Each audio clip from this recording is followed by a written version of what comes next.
नमस्कार। जय श्री कृष्णा। ओम गम गणपतये नमः। श्री गणेश के प्रमुख 8 अवतारों में एक दंत अवतार की कथा आज मैं आपको सुनाऊंगी। एक दंतावतारो वैदेही नाम ब्रह्मधार का मदासुर से हंता स आखुआ नगह स्मृता। श्री गणेश के एक दंतावतार देही ब्रह्म का धारक है, मदासुर नामक दैत्य का वध करने वाला और मूस की सवारी करने वाला है। बोलिए एक दंत भगवान की जय हो। मदासुर नामक एक पराक्रमी दैत्य था।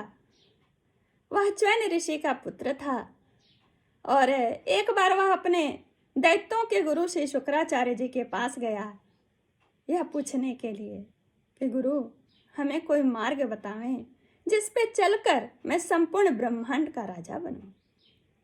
गुरु शुक्राचार्य जी ने उसे एकाक्षरी शक्ति मंत्र का उपदेश दिया। हिरिंग मंत्र का, शक्ति हिरिंग मंत्र का उपदेश दिया। उपदेश प्राप्त करके मदासुर दैत्य जंगल में गया और माँ भगवती का ध्यान करते हुए उस मंत्र का निरंतर हृदय में जप करने लगा। हजारों वर्ष तप करने के कारण उसके ऊपर दीमकों की बामी यानी मिट्टी जम गई थी, दीमकों की बामी बन गई थी। उस मिट्टी पर अनेक लताएं निकल आई थीं, वृक्ष इत्यादि निकल आए थे और उसे कोई फर्क नहीं पड़ रहा था। इतने मन से माँ भगवती की आराधना कर रहा था। अंत में माँ भगवती प्रसन्न होकर के उसे आरोग्यता और संपूर्ण ब्रह्मांड का राजा होने का वरदान प्रदान करती हैं। वरदान प्राप्त करके सर्वप्रथम मदासुर नामक दैत्य पृथ्वी पर आक्रमण किया। पृथ्वी पर अपने राज्य का आधिपत्य स्थापित करके स्वर्ग पर स्थापित किया। वहां पर भी इंद्र आदि अग्नि देवता वरुण जो लोग भी थे यम इत्यादि उन्हें वहां से हटा दिया और खुद राज्य करने लगा। इस तरह पृथ्वी पर भी धर्म कर्म नहीं होते, अत्याचार ही उसका शुरू था और स्वर्ग पर भी देवताओं पर भी उसका अत्याचार शुरू था।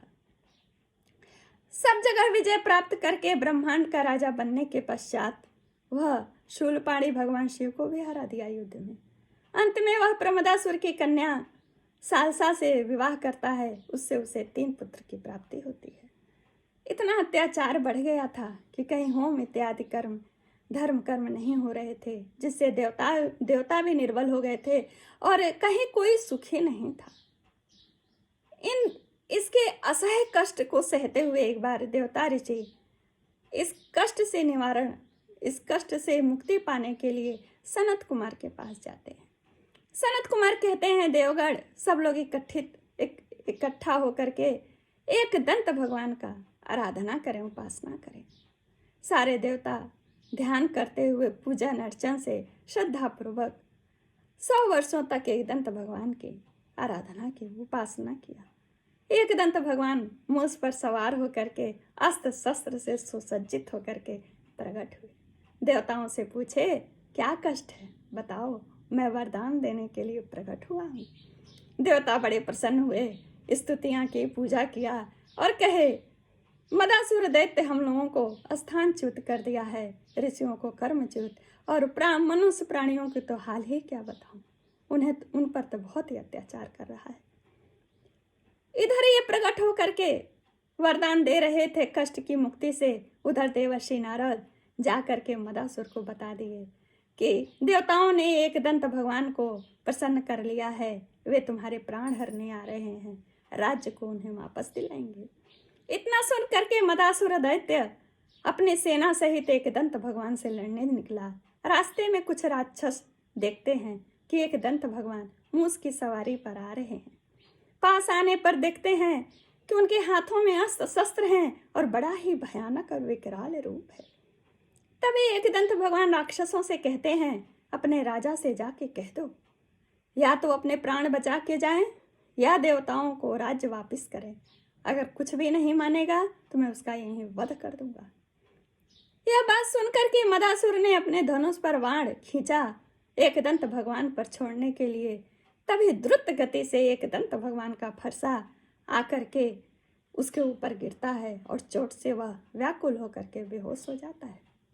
कुछ देर के बाद जब उसे होश आता है तब वो समझ जाता है कि यह सर्वसमर्थ परमात्मा ही है। तुरंत वह उठ करके एकदंत भगवान की स्तुति करके हाथ जोड़ करके विनती करता है, मेरे प्राणों की रक्षा करें और अपने श्री चरणों की भक्ति प्रदान करें। प्रसन्न हो जाते हैं एकदंत भगवान भक्तवत्सल, उसे भक्ति का वरदान देते हैं और पाताल जाने की आज्ञा देते हैं। कहते हैं जहाँ भी मेरी आराधना हो मत आना। एक तरह से यह मद जो है, मदासुर, यह भाव में भी मद है। एकदंत भगवान की पूजा करने से मद भी जाता है, यानी आलस भी जाता है। मद से संबंधित जितने भी रोग हैं सब जाते हैं। तत्पश्चात देवताओं ने भी एकदंत भगवान की स्तुति की और भक्ति का वरदान प्राप्त किया और अपने लोक को गए। इस तरह एकदंत भगवान के अवतार की कथा यहीं पूर्ण होती है। हम सब बोलें एकदंत भगवान की जय हो। हम सबको एकदंत भगवान की निकटता प्राप्त हो। निकटता इसलिए कहते हैं कि जब हम सर्व समर्थ के निकट रहेंगे तो कुछ कष्ट होगा ही नहीं। दुनिया भर का मांगने से अच्छा बस बोल दो कि हम तुम्हारे पास ही रहें। देखिए, अगर वीडियो पसंद आए तो ज़रूर चैनल को सब्सक्राइब करें। नमस्कार, जय श्री कृष्ण।